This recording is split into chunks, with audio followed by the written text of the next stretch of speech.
ಬೆಂಡೆಕಾಯಿ ಪಲ್ಯ ಮಾಡಿ ತೊಟ್ಟನ್ನು ಬಿಸಾಕ್ತಾ ಇದ್ದೀರಾ? ತೊಟ್ಟನ್ನು ಬಿಸಾಕುವ ಮೊದಲು ಈ ವಿಡಿಯೋ ಒಮ್ಮೆ ನೋಡಿ.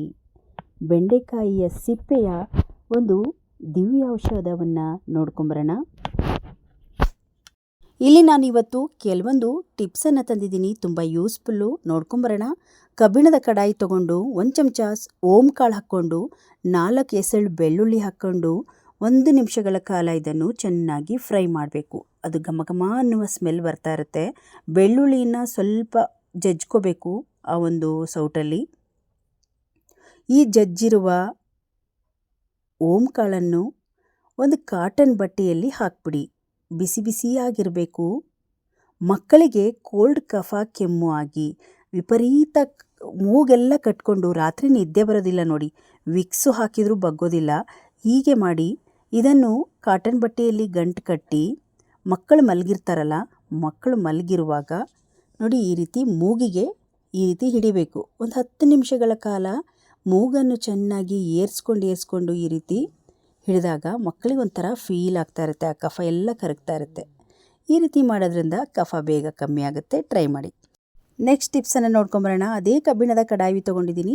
1 ಚಮಚದಷ್ಟು ಕಲ್ಲುಪ್ಪು, ಹಾಗೆ 1 ಹಿಡಿಯಷ್ಟು ಬೆಳ್ಳುಳ್ಳಿ ಸಿಪ್ಪೆಯನ್ನು ಹಾಕ್ತಾಯಿದ್ದೀನಿ. ಹಾಗೆ 1/4 ಚಮಚದಷ್ಟು ಅರಿಶಿನ ಹುಡಿಯನ್ನು ಹಾಕಿ ಸ್ವಲ್ಪ ಹೊಗೆ ಬರೋವರೆಗೂ ದೊಡ್ಡ ಉರಿಯಲ್ಲಿ ಇಟ್ಕೊಂಡು ಇದನ್ನು ಚೆನ್ನಾಗಿ ಫ್ರೈ ಮಾಡ್ಕೊಳ್ಬೇಕು. ನಿಮಗೆ ಈ ಒಂದು ಕೆಲವೊಂದು ಸಲ ಈ ಒಂದು ಚಳಿಗಾಲದಲ್ಲಿ ಬರುವಂತಹ ಪಾದದ ನೋವಿರ್ಬೋದು, ಮಂಡಿ ನೋವಿರ್ಬೋದು, ಕೈಗೇನಾದರೂ ಏಟಾದಾಗ ಕೈ ನೋವಿರ್ಬೋದು, ಇದಕ್ಕೆ ಒಂದು ಒಳ್ಳೆ ಮನೆಮದ್ದು ಅಂತಲೇ ಹೇಳ್ಬೋದು. ಇದನ್ನು ಮಾತ್ರ ಚೆನ್ನಾಗಿ ಬಿಸಿ ಮಾಡಿಕೊಳ್ಬೇಕು. ನೋಡಿ, ಅದು ನಾವು ಹಾಕಿರುವ ಅರಿಶಿನ ಉಪ್ಪು ಜೊತೆಗೆ ಬೆರೆತು ಕೆಂಪಾಗಿದೆ ಮತ್ತು ಈ ರೀತಿ ಕಲರ್ ಬರುತ್ತೆ. ಅಲ್ಲಿವರೆಗೂ ಫ್ರೈ ಮಾಡಿ ಮತ್ತೆ ಕಾಟನ್ ಬಟ್ಟೆಯಲ್ಲೂ ಇದನ್ನು ಹಾಕಿ ಚೆನ್ನಾಗಿ ಸುತ್ತಬಿಡಿ. ಬಿಸಿ ಇರಬೇಕು. ಬಿಸಿ ಇಲ್ಲ ಅಂದರೆ ಬಿಸಿಯಾಗಿರುವ ತವವನ್ನು ಪಕ್ಕದಲ್ಲಿಟ್ಕೊಂಡು ಬಿಸಿಯಾಗಿ ನೀವು ಈ ಒಂದು ಶಾಖವನ್ನು ಕೊಟ್ಕೊಳ್ಬೇಕು. ಈ ರೀತಿ ಸುಳಿ ಸುತ್ತಬಿಟ್ಟು ತಕ್ಷಣದಲ್ಲಿ ನಿಮಗೆ ಎಲ್ಲಿ ನೋವು ಇರುತ್ತೋ ಆ ಜಾಗದಲ್ಲಿ ಈ ಶಾಖವನ್ನು ಕೊಟ್ಕೊಳ್ಳಿ. ಕೆಲವರಿಗೆ ಜಾಸ್ತಿ ನಿಂತ್ಕೊಂಡ್ರೆ ಪಾದಗಳ ನೋವು ಬರ್ತಾ ಇರುತ್ತೆ ನೋಡಿ. ಇಂಥ ಸಮಯದಲ್ಲಿ ನೀವು ಬೇಕಿದ್ರೆ ತವವನ್ನು ಬಿಸಿ ತವವನ್ನು ಇಟ್ಕೊಂಡು ಶಾಖವನ್ನು ಕೊಟ್ಕೊಳ್ಳಿ. ನಾವು ಹಾಕಿರುವ ಬೆಳ್ಳುಳ್ಳಿ, ಅರಿಶಿನ, ಉಪ್ಪು ಒಂದು ಒಳ್ಳೆ ನೋವು ನಿರೋಧಕ ಆಗಿರೋದ್ರಿಂದ ಒಂದು ಒಳ್ಳೆ ರಿಸಲ್ಟ್ ಬರುತ್ತೆ. ಟ್ರೈ ಮಾಡಿ.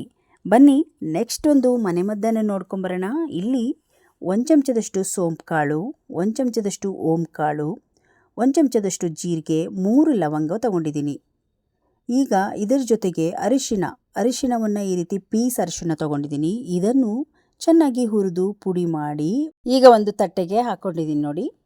ಈ ರೀತಿ ಪುಡಿ ಆದರೆ ಸಾಕಾಗುತ್ತೆ. ಈ ಪುಡಿಯನ್ನು ನೋಡಿ ಒಂದು 1/4 ಚಮಚದಷ್ಟು ಒಬ್ರಿಗಾದರೆ ಸಾಕಾಗುತ್ತೆ. ಉಗುರು ಬೆಚ್ಚಗಿರುವ ನೀರು ಇಟ್ಕೊಳ್ಳಿ ಒಂದು ಗ್ಲಾಸಲ್ಲಿ. ಈ ಒಂದು ಗ್ಲಾಸಿಗೆ ಆ ಪುಡಿಯನ್ನು ಹಾಕ್ಬಿಡಿ. ಕೆಲವರಿಗೆ ಗ್ಯಾಸ್ಟ್ರಿಕ್ ಸಮಸ್ಯೆ ಜಾಸ್ತಿ ಆಗ್ತಾ ಹೋಗುತ್ತೆ, ಹೊಟ್ಟೆ ನೋವಿನ ಸಮಸ್ಯೆ ಆಗುತ್ತೆ, ಪಿತ್ತದ ಸಮಸ್ಯೆ ಆಗುತ್ತೆ, ಅಥವಾ ಏನಾದರೂ ಮಸಾಲೆ ಪದಾರ್ಥಗಳು ತಿಂದಾಗ ಹೊಟ್ಟೆ ನೋವಿನ ಸಮಸ್ಯೆ ಜಾಸ್ತಿ ಆದಾಗ ಈ ಒಂದು ನೀರನ್ನು ಕುಡಿರಿ. ನಿಮಗೆ ತಕ್ಷಣದಲ್ಲಿ ಪರಿಹಾರವಾಗುತ್ತೆ. ಇದರ ಜೊತೆಗೆ ಸ್ವಲ್ಪ ಒಂದು 1/4 ಚಮಚದಷ್ಟು ನಿಂಬೆಹಣ್ಣಿನ ರಸ ಮತ್ತು ಸ್ವಲ್ಪ ಬೆಲ್ಲ ಅಥವಾ ಜೇನುತುಪ್ಪವನ್ನು ಹಾಕಿ ಈ ಒಂದು ನೀರನ್ನು ಕುಡಿಯೋದ್ರಿಂದ ತಕ್ಷಣದಲ್ಲಿ ಪರಿಹಾರ ಆಗುತ್ತೆ. ಟ್ರೈ ಮಾಡಿ ನೋಡಿ. ಎಲ್ಲರಿಗೂ ಇದು ಯೂಸ್ಫುಲ್ ವಿಡಿಯೋ ಅಂತಲೇ ಹೇಳ್ಬೋದು. ಬನ್ನಿ ನೆಕ್ಸ್ಟ್ ಟಿಪ್ಸನ್ನು ನೋಡ್ಕೊಂಬರೋಣ. ಇದಂತೂ ತುಂಬ ಯೂಸ್ಫುಲ್ ಟಿಪ್ಸ್ ಅಂತಲೇ ಹೇಳ್ಬೋದು. ಇಲ್ಲಿ ನಾನು ಚಾಕು ತೊಗೊಂಡಿದ್ದೀನಿ. ಚಾಕು ತುಂಬ ದಿನ ಆದಮೇಲೆ ಹರಿತ ಕಡಿಮೆ ಆಗಿಬಿಡುತ್ತೆ. ಈ ರೀತಿ ನೀವು ಅದನ್ನು ಶಾರ್ಪ್ ಮಾಡ್ಬೋದು. ಚಾಕು ತೊಗೊಂಡಿದ್ದೀನಿ. ಸ್ವಲ್ಪ ಕೋಲ್ಗೇಟ್ ಪೇಸ್ಟು, ಸ್ವಲ್ಪ ನಿಂಬೆಹಣ್ಣಿನ ರಸ ಈ ರೀತಿ ಸ್ಟೀಲ್ ನಾರಿಗೆ ಹಾಕ್ಬಿಡಿ. ಸ್ಟೀಲ್ ನಾರಿಗೆ ಹಾಕಿ ಚೆನ್ನಾಗಿ ಒಂದು 2 ನಿಮಿಷಗಳ ಕಾಲ ಇದನ್ನು ಚೆನ್ನಾಗಿ ಬಿಗಿಯಾಗಿ ಈ ರೀತಿ ಚೆನ್ನಾಗಿ ಉಜ್ಕೋಬೇಕು. ಈ ರೀತಿ ಉಜ್ಜೋದ್ರಿಂದ ಸ್ಟೀಲ್ ನಾರಿನಿಂದ ಶಾರ್ಪ್ ಆಗುತ್ತೆ, ಕತ್ರಿ ನೀಟಾಗಿ ತರಕಾರಿ ಕಟ್ ಆಗುತ್ತೆ. ಟ್ರೈ ಮಾಡಿ. ಬನ್ನಿ ಇವಾಗ ನೆಕ್ಸ್ಟ್ ಟಿಪ್ಸನ್ನು ನೋಡ್ಕೊಂಬರೋಣ. ಇದು ನಿಮಗೆ ತಕ್ಷಣದಲ್ಲಿ ಏನಾದರೂ ಬಿಸಿ ನೀರು ಬಿದ್ದಾಗ ಏನಾದರೂ ಗಾಯ ಥರ ಆಗಿರುತ್ತೆ, ಒಂಥರ ಬೊಬ್ಬೆ ಥರ ಬಂದಿರುತ್ತೆ, ಕೆಂಪು ಕಲರ್ ಆಗಿರುತ್ತೆ. ಬಿಸಿ ನೀರು ಬಿದ್ದು ಈ ರೀತಿ ಕೆಂಪಾಗಿತ್ತು ನನಗೆ. ಅದು ತಕ್ಷಣದಲ್ಲಿ ನಾನು ಒಂದು ಟಿಪ್ಸನ್ನು ತೊಗೊಂಡೆ. ಲಿಪ್ಸ್ ಕೇರ್ ಏನಾದರೂ ಇತ್ತು ಅಂದರೆ ತಕ್ಷಣದಲ್ಲಿ ನೀವು ಆ ಜಾಗಕ್ಕೆ ಲಿಪ್ಸ್ ಕೇರನ್ನು ಹಚ್ಚಿ ನಿಮಗೆ ಆ ಒಂದು ಉರಿ ಇರೋದಿಲ್ಲ, ಬೇಗ ವಾಸಿಯಾಗುತ್ತೆ. ಬನ್ನಿ ನೆಕ್ಸ್ಟ್ ಟಿಪ್ಸನ್ನು ನೋಡ್ಕೊಂಬರೋಣ. ಇಲ್ಲಿ ನಾನು ಬೆಂಡೆಕಾಯಿಯ ಒಂದು ತೊಟ್ಟನ್ನು ತೊಗೊಂಡಿದ್ದೀನಿ. ಬೆಂಡೆಕಾಯಿ ತೊಟ್ಟು ಸಾಮಾನ್ಯವಾಗಿ ನಾವು ಬಿಸಾಕ್ಬಿಡ್ತೀವಿ. ಬೆಂಡೆಕಾಯಿ ತೊಟ್ಟಲ್ಲಿ ಎಷ್ಟು ಅನುಕೂಲತೆ ಇದೆ ನೋಡಿ. ಇಲ್ಲಿ ನಾನು ಬೆಂಡೆಕಾಯಿ ತೊಟ್ಟಿಗೆ ಸ್ವಲ್ಪ ನೀರನ್ನು ಹಾಕಿ ಇದನ್ನು ಒಂದು 10ರಿಂದ 15 ನಿಮಿಷಗಳ ಕಾಲ ಇದನ್ನು ಬಿಟ್ಬಿಡೋಣ. ಲೋಳೆ ಬರಬೇಕದು, ಅಲ್ಲಿವರೆಗೂ ಬಿಟ್ಬಿಡೋಣ. ನಿಮ್ಮಲ್ಲಿ ಯಾರಿಗಾದರೂ ವೈಟ್ ಡಿಸ್ಚಾರ್ಜ್ ಜಾಸ್ತಿ ಆಗಿದೆಯಾ? ಈ ಒಂದು ಮನೆಮದ್ದು ಮಾಡಿ ತುಂಬ ಚೆನ್ನಾಗಿರುತ್ತೆ.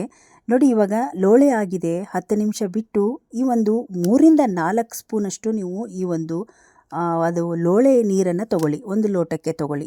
ಇದನ್ನು ಒಂದು ವಾರ ನೀವು ಇದನ್ನು ಕುಡಿತಾ ಬಂದರೆ ನಿಮಗೆ ವೈಟ್ ಡಿಸ್ಚಾರ್ಜ್ ಅನ್ನುವ ಒಂದು ಸಮಸ್ಯೆ ಕಡಿಮೆ ಆಗ್ತಾ ಹೋಗುತ್ತೆ. ಯಾರಿಗೆಲ್ಲ ಈ ಸಮಸ್ಯೆ ಇದೆಯೋ ಈ ಮನೆಮದ್ದನ್ನು ಮೊದಲು ಟ್ರೈ ಮಾಡಿ, ನಂತರ ಮೆಡಿಷನ್ನಿಗೆ ಹೋಗ್ಬೋದು. ನೀವು ಸೈಡ್ ಎಫೆಕ್ಟ್ ಆಗೋದಕ್ಕಿಂತ ಮೊದಲು ಈ ಮನೆಮದ್ದನ್ನು ಟ್ರೈ ಮಾಡಿ, ತುಂಬ ಚೆನ್ನಾಗಿ ವರ್ಕ್ ಆಗುತ್ತೆ. ದೊಡ್ಡ ಸಮಸ್ಯೆಯನ್ನು ತುಂಬ ಸುಲಭವಾಗಿ ಹುಷಾರು ಮಾಡ್ಕೊಳ್ಬೋದು.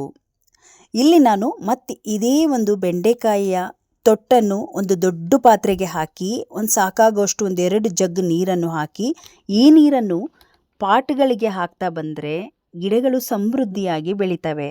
ಲೋಳೆಯ ಶಕ್ತಿ ತುಂಬ ಸಮೃದ್ಧಿಯಾಗಿದೆ. ಟ್ರೈ ಮಾಡಿ ನೋಡಿ. ನಾವು ಇದನ್ನು ಹಾಗೆ ಹಾಕೋದು ಬದಲು ಈ ರೀತಿ ನೀರು ಮಾಡಿ ಪಾಟ್ಗಳಿಗೆಲ್ಲ ಎಷ್ಟು ಗಿಡಗಳಿದೆ ಗಿಡಗಳಿಗೆ ಹಾಕಿ, ತುಂಬ ಚೆನ್ನಾಗಿ ಗ್ರೀನ್ ಆಗಿ ಗಿಡಗಳು ಬರುತ್ತೆ. ಟ್ರೈ ಮಾಡಿ ನೋಡಿ. ನೋಡಿದ್ರಲ್ಲ ಸ್ನೇಹಿತರೆ, ಇವತ್ತು ತೋರಿಸಿರುವ ಎಲ್ಲ ಯೂಸ್ಫುಲ್ ಟಿಪ್ಸ್ಗಳು ನಿಮ್ಗೆ ಇಷ್ಟ ಆಯಿತು ಅಂದ್ಕೊಂಡಿದ್ದೀನಿ. ಇಷ್ಟ ಆದರೆ ಒಂದು ಲೈಕ್ ಮಾಡಿ, ಈ ವಿಡಿಯೋವನ್ನು ಶೇರ್ ಮಾಡಿ. ಇನ್ನಷ್ಟು ವಿಡಿಯೋಗಳಿಗಾಗಿ ನಮ್ಮ ಯೂಟ್ಯೂಬ್ ಚಾನಲ್ ಹಾಗೆ ಫೇಸ್ಬುಕ್ ಪೇಜನ್ನು ಫಾಲೋ ಮಾಡಿ. ಮತ್ತೆ ನಾಳೆಯ ಹೊಸ ವಿಡಿಯೋದೊಂದಿಗೆ ಸಿಗೋಣ. ಅಲ್ಲಿಯವರೆಗೂ ಧನ್ಯವಾದಗಳು.